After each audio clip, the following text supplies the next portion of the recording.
6 p.m. in Ikondo Titi. It is a locality in the Indian division of the southwest region of Cameroon. You are on to the primetime newscast on Equinox television. We're live from Equinox Central News Desk in Douala, Cameroon. In this edition of the news, normalcy is yet to return in the northwest and southwest regions of Cameroon, despite the successful end of the major national dialogue organized by the government of Cameroon to end the socio-political impasse in the two English-speaking regions. Today, apart from the continuous and repeated gunshots in several localities of the two English-speaking regions, ghost towns have equally intensified. We'll give you the faces of Bamenda and Boya in this edition of the news. And the SDF, Social Democratic Front Party, was the Quebec style of special status as it operates in Canada to be applied to the northwest and southwest regions. More in this edition of the news.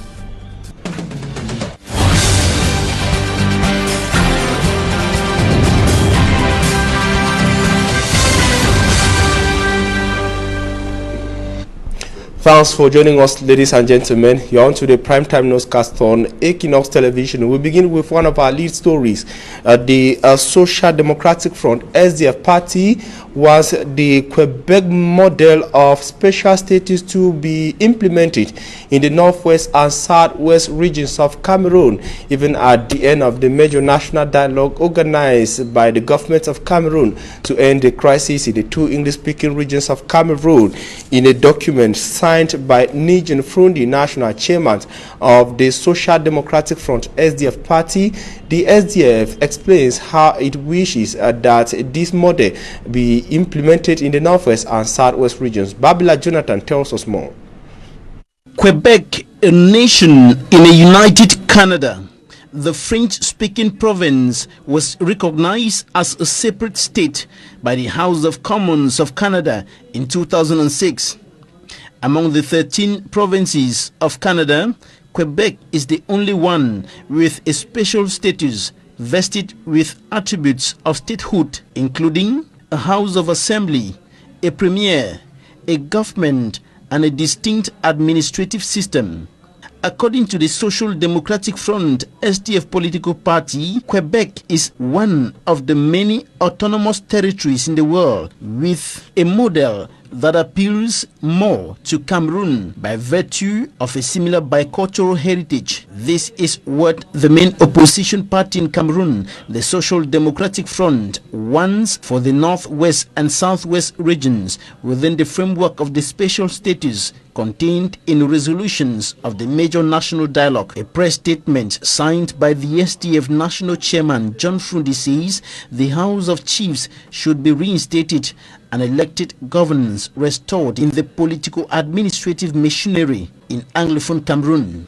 The release further states that the special status implies that the northwest and southwest regions shall have to enjoy constitutionally enshrined executive, legislative, and judicial powers that reflect the aspirations of the people.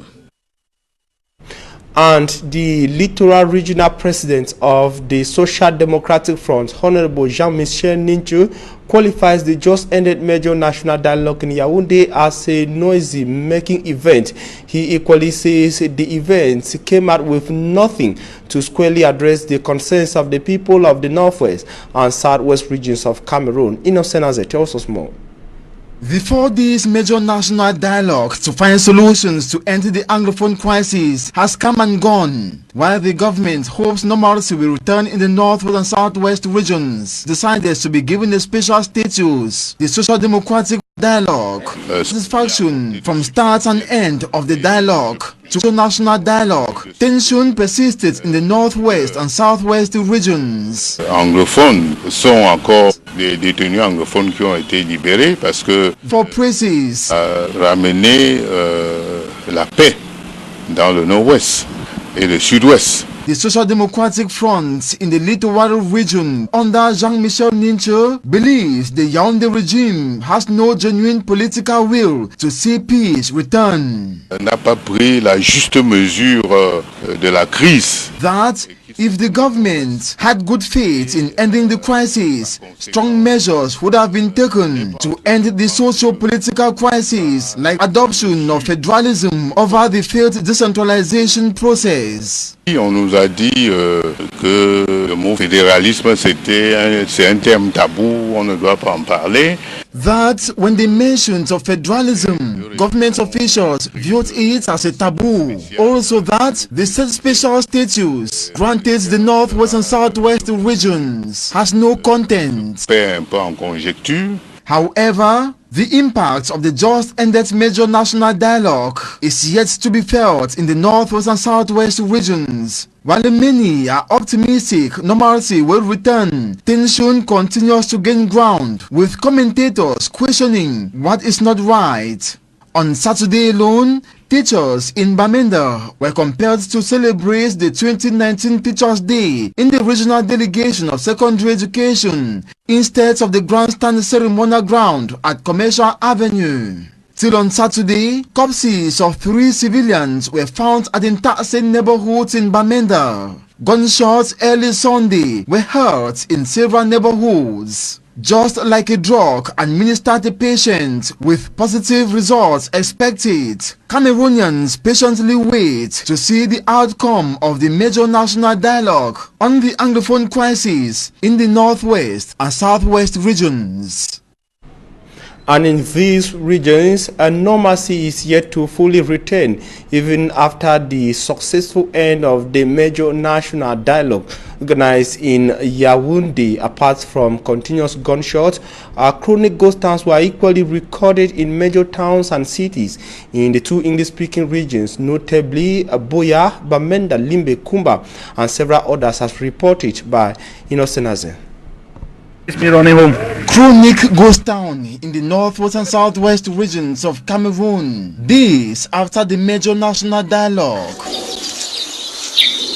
Ghost streets in Boya, chief town of the southwest region, waiting to welcome back a delegation that participated at the national dialogue in Yaoundé. No vehicle plies the Boya main street. The situation is different in Moliko. Streets are busy and shops opened.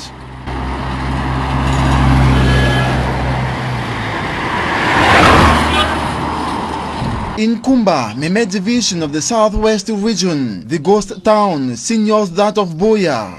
Instead of human noise and sounds of steaming engine to be heard, it is either birds are heard whistling or absolute tranquility as business premises are closed with streets deserted.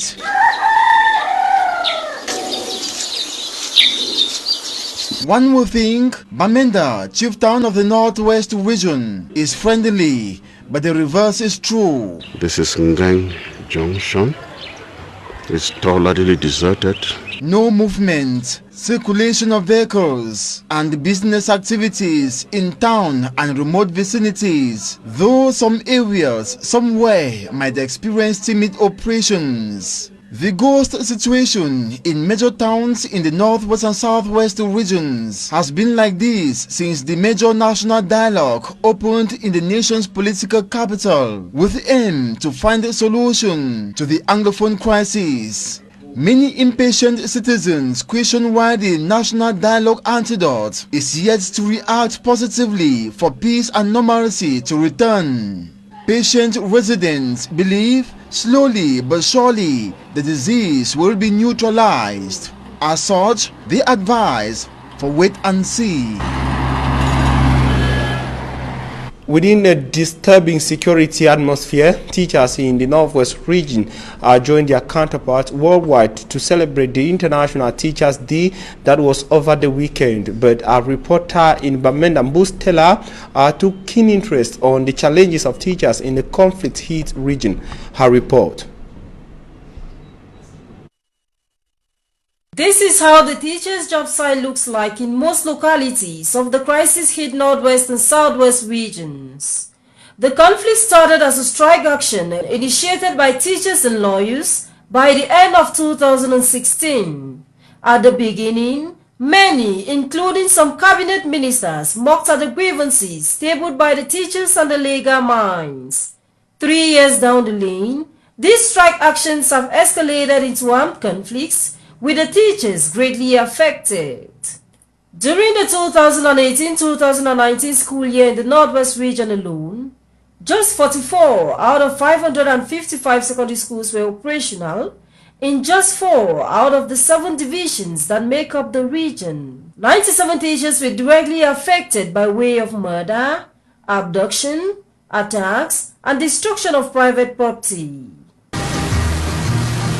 The teachers in Bamenda commemorated the day set aside for them without 27 of their colleagues. 8 were brutally murdered in different parts of the Northwest region. The basic education sector leaves nothing to be desired of. Many teachers in the private sector have lost their jobs as their respective schools have remained closed for 3 years now. I was a teacher from one of the lay private schools. When the crisis started, life was not going because teachers were not to be seen. I had to take my family, rush to Bamenda. In Bamenda, I thought I was safe until one day my husband left the house and was molested badly on the street by the military. He was molested, killed. When I learned that he was molested in Veterinary Junction, I went there, could not find him. I went to the police stations in Bamenda, the hospitals, I could not find him. And finally, I went and discovered his remains in the Bamenda Regional Mortuary. So, unlike that, life has not been very comfortable with us. For us to have a 1 square meal is that I have to fry peanuts and go around and supply, give some to the children so that they will go around and sell so that our ends can meet. Imagine breadwinners losing their jobs for 3 years now and they are still counting, because their respective schools have remained shut down like this one. Their families are shattered. Life is no longer the same for them. Their children cannot be educated elsewhere like their peers. They are stranded in their communities and have become easy prey. Although the major national dialogue ended in Yaoundé, the desire in every heart is for its outcome to put to rest the Anglophone crisis which has brought the nation this far. Both Stella for Equinox Television in Bamenda. And according to official statistics from the Ministry of Public Health, 12,000 students, school children of ages 13 and 17 were last year trapped into drug consumption, especially within school milieu across Cameroon. The situation that has become so alarming is being targeted by school officials in several parts of Cameroon. In the following report, Emmanuel takes us to such sensitization campaign that was organized in the West Regional Chieftown Bafoussam. Even though schools have resumed after the long vacation, with almost all of them being operational in the country, the West region of Cameroon, notably the Noon Division, via its delegation of basic education, is on its full screening of clandestine schools. According to the staff member, complaints have been taken to the ministry since Bafoussam that a school was constructed at the entrance of a neighborhood. Les gens se sont plaints qu'on est venu créer notre école à leur entrée. Et ils sont partis se plaindre à Bafoussam. On me dit que je n'ai pas déjà l'arrêté pour créer une école. Altogether, 7 schools within the basic education sector have been closed in the area, and amongst these ones are 2 English schools. The frustration has more been expressed by the promoters of the English schools, who had their doors open to facilitate the integration of internally displaced children. They just shared papers to children, the paper telling them that the school is a clandestine school, the parents should look for different school for the children. So, and I pleaded with them that now that you are promising that as the process of the documents are going on, you will come and open. there is no need for these documents that you are sharing, the little notes you are giving. Dire que c'est la communauté anglophone. Meantime, the delegate of basic education for the area refutes allegations which accuses his services to target English schools only. Je voudrais dire non, ce n'est pas cette communauté qui est visée.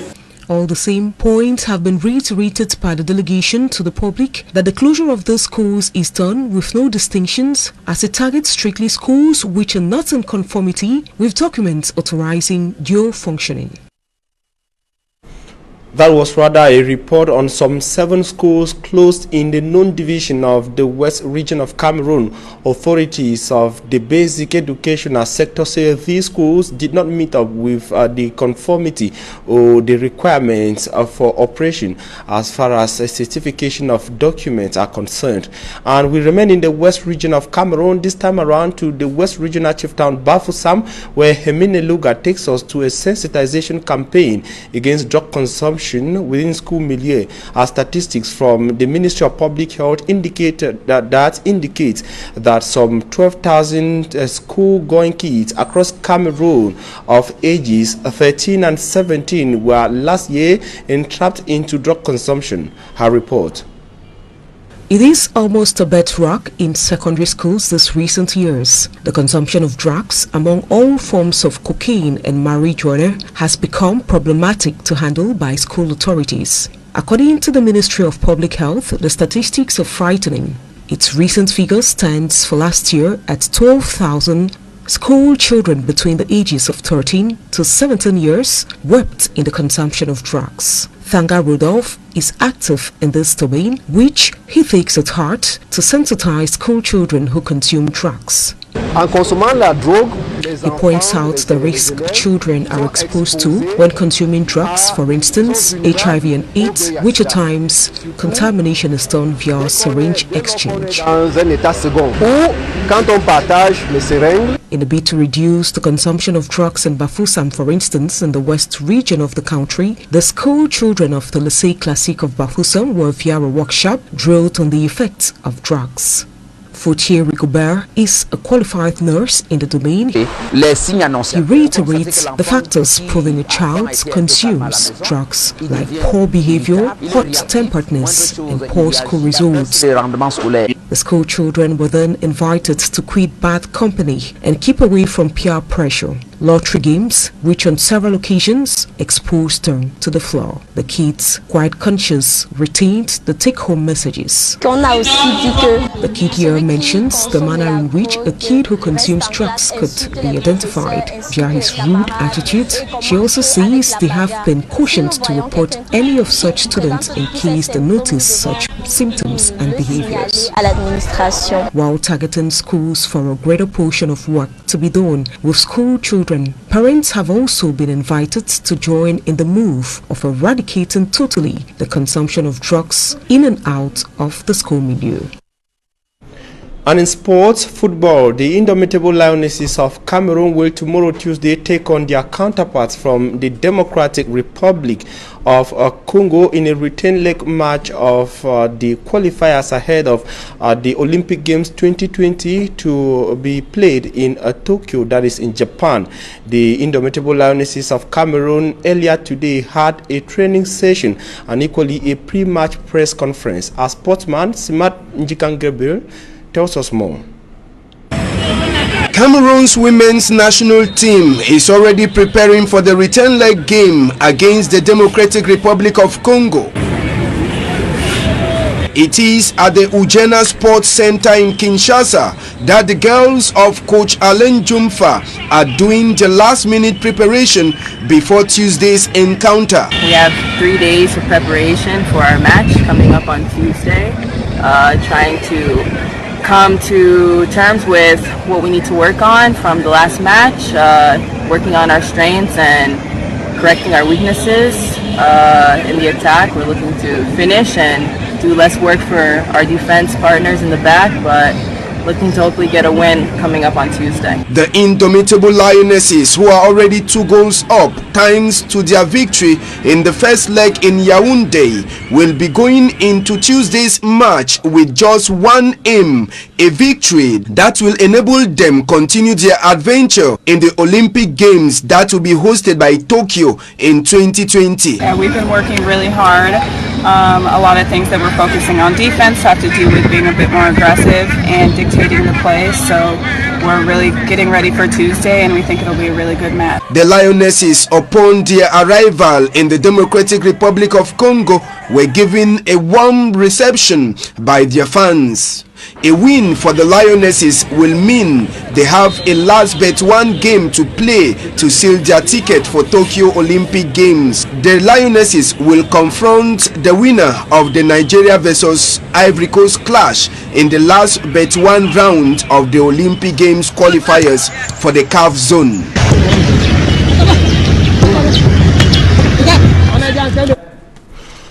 Thanks, ladies and gentlemen. Up next is Talking Point.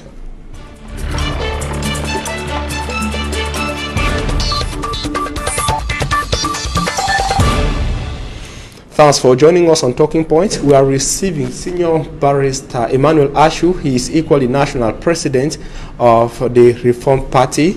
Senior Barrister, thanks for joining us on Talking Point. You're welcome. Good evening. Good evening, Senior Barrister. We are just a few days after the end of the major national dialogue in Yaoundé. How do you qualify this event that took close to, let me say, 5 days, bringing together Cameroonians from various sectors of life to brainstorm on ways to solve some key issues in Cameroon? Well, the CPDM people have to understand that Cameroon is not their property. We all saw that the President of the Republic, confronted with the Anglophone crisis, convened Cameroonians so as to come up with some ideas that can help him arrive at a solution that can bring an end to this to the war. But we also saw how CPDM hijacked the whole process through the governors of the regions. Most of 80% of the delegates that came were all CPDM people. And at the end of the day, the federal president was fed with CPDM material and basically very little new stuff. So you see, I think it would have been better for these people to sit quiet and allow the Cameroonians who love their nation to actually come up with meaningful solutions that could help the president to solve this crisis. Barrister, those we saw there, they said they were Cameroonians coming from different sectors. We had traditional rulers, religious leaders, Cameroonians from the diaspora. When you say CPDM hijacked the issue, we don't have statistics as to say these are the number of people who participated as CPDM militants, but they went there as Cameroonians who have Cameroonians heart and wants to propose solutions to problems in Cameroon. Thank you. You see, that rhetoric can fool nobody. We all saw the CPDM members during the pre-consultation talks at the Prime Minister's office. We all know them. These are people we know. They are not strangers. It's not because some of them come in as traditional rulers or professors and all that they will change their color. We all know them. They are, most of them are CPDM people. And when you see their participation in the commissions, you will see that they were there to obstruct any constructive discussion. Meaning that consequently their presence impacted whatever came out of the commission. Thank you. Are you in a sense saying that the things that were proposed by different commissions and the things are not good enough, there are no solutions enough for the problems in Thank you. You remember very well when they were reading the final report, when they reached the decentralization committee, they had to suspend because the members who were there objected that what was being read did not reflect their discussions, and they had to suspend and go back to correct. Now, when you take this other commission like the Judicial Commission, but these members at the level of decentralization, they were not CPDM militants. They had a say and they were listened to. I said the final report was tailored to suit the wishes, the whims and caprices of the CPDM people. Okay. So that in the hall, the other members had to object, and there was a suspension. They had to go back to correct. If you take like the Judiciary Commission, you will see that all that was said was that both judicial systems should be allowed to run as they are supposed to be. Nothing else. What would have been better said there? Thank you. You see, if they had in those commissions people who were neutral and who were experts, they would have told them that in the common law system, you don't train magistrates in a school like ENAM. Magistrates are picked from the bar. They are recruited from among the senior lawyers in the bar. You don't take them to you don't train them from in a school that you call a professional school and you take them and appoint. Number two, you see things like administrative court. We have administrative court in Bamenda and Buya. That is not part of our system. Either they should dismantle that nonsense and send it back to where it belongs. You have the bar itself. Today we have one bar for the whole Cameroon. But you see, it cannot function. The English, the Anglophone bar is it has its own peculiarities. Lawyers are at the same time notaries public. And as I said, yes, magistrates, that equally was proposed. That one it is not even proposed. It is what exists now. The problem was that they were trying to appoint notaries that way. Okay, then we have this other problem of bailiffs who have been appointed in the West Cameroon already. What was said about that? Nothing. Okay. You see, so you come now to have a situation where the English legal system is being francophonized and nobody seems to be talking about it. When they come now to the application, you see that it will still raise problems.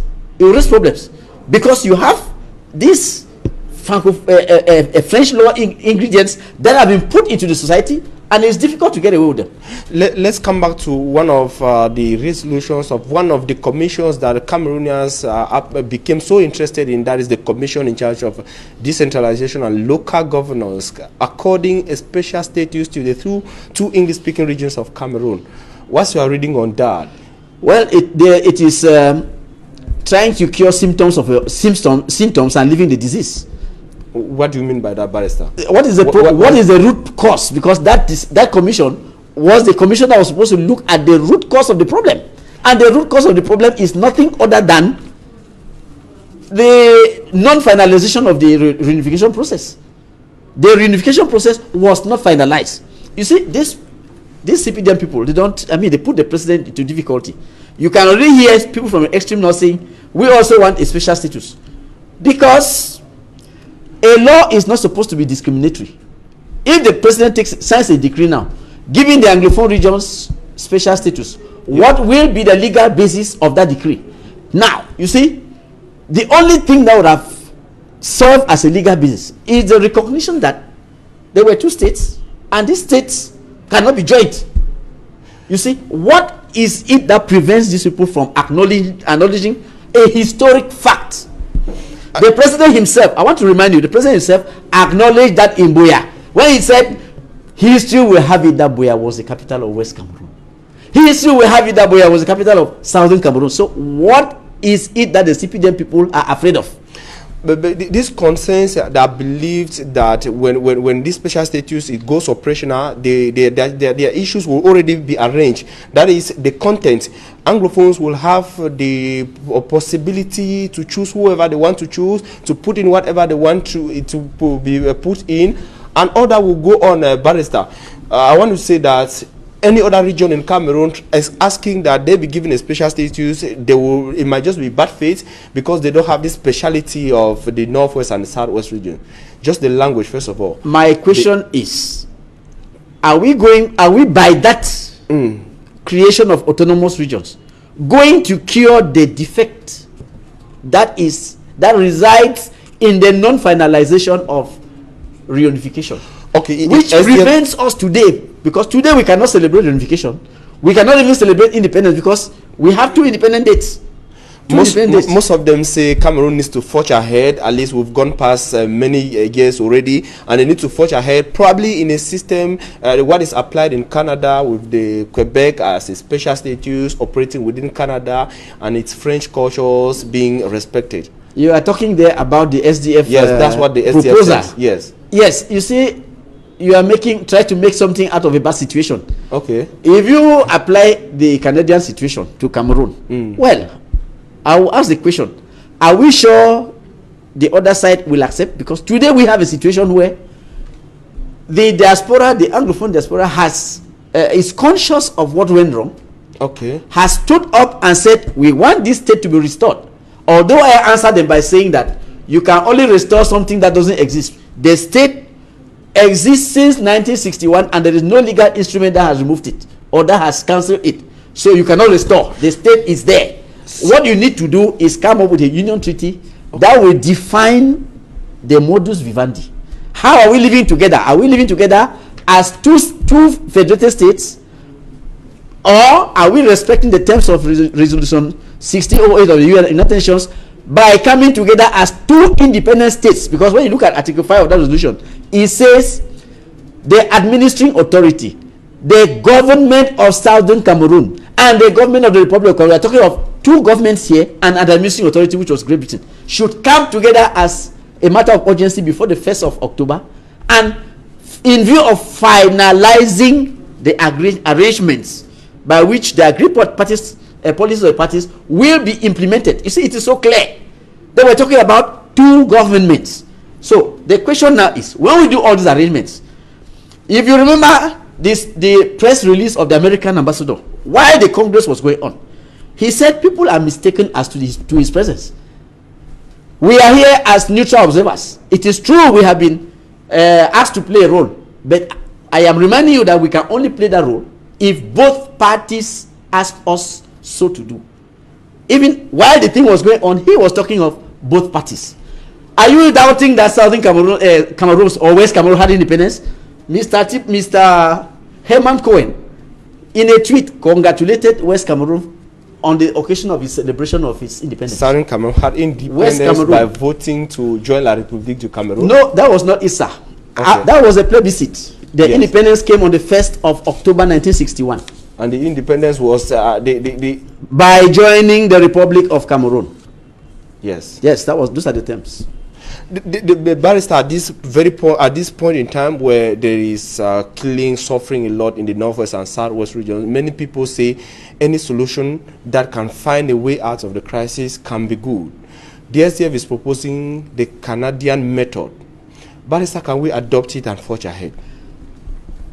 If it were left to me, there will be no problem. But we have a situation in which there is an armed conflict. You have a diaspora government that is dictating the law down there. So if you want to say anything that should bring an end to the crisis, it must be in accordance with them. And you see that when the United States start telling you that both parties have to agree and choose a negotiator, then you can understand that we still have some way to go. What's stopping them from agreeing, according to you? Because the government actually invited eventually there will be an agreement, because from what I see there will be an agreement eventually, because the President of the Republic did instruct the Prime Minister to issue out official invitations. He did. Because some people said, oh, he will not invite them. They were invited. And they did not come. They were invited. They came through somebody who said he preferred Swiss mediation. So you see, that was a good first step.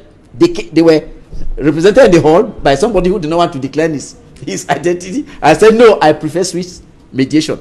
But you see, that does not erase the fact that they were invited. At least for now, we know that they will not, on the government side, they will no longer tell us who are we negotiating with. By inviting those people, they have recognized that they have some person on the other side who want to talk. Barrister, do you mean you've read the commissions, your analysis? It's pushing someone to think that the whole process in Yaoundé came out with nothing, probably qualifying it as noise-making events like Honorable Jean-Michel Nincho of the SDF. If it came out with something, can you give me the substance of the autonomous regions? What is inside? An empty hall. Can you give me the substance of bilingualism commission? It's total nonsense. You see, I don't know why, first of all, the time was so short. Why they didn't resort to having the real technocrats to come together and look at the technical issues. They just go gather people a few hours and say, let us come up with something. They forget that they are advising the president as to what course to take in view of bringing an end to an armed conflict. Take that other commission on disarmament. Yes. How can you disarm when you have not yet stopped the war? Barrister, thank you very much. Time is not on our side. We thank you very much for having accepted to join us on Talking Points. You're welcome. Viewers, thank you very much for your very kind attention. We shall be leaving you, but we wish you a blessed stay in the company of programs on Equinox Television.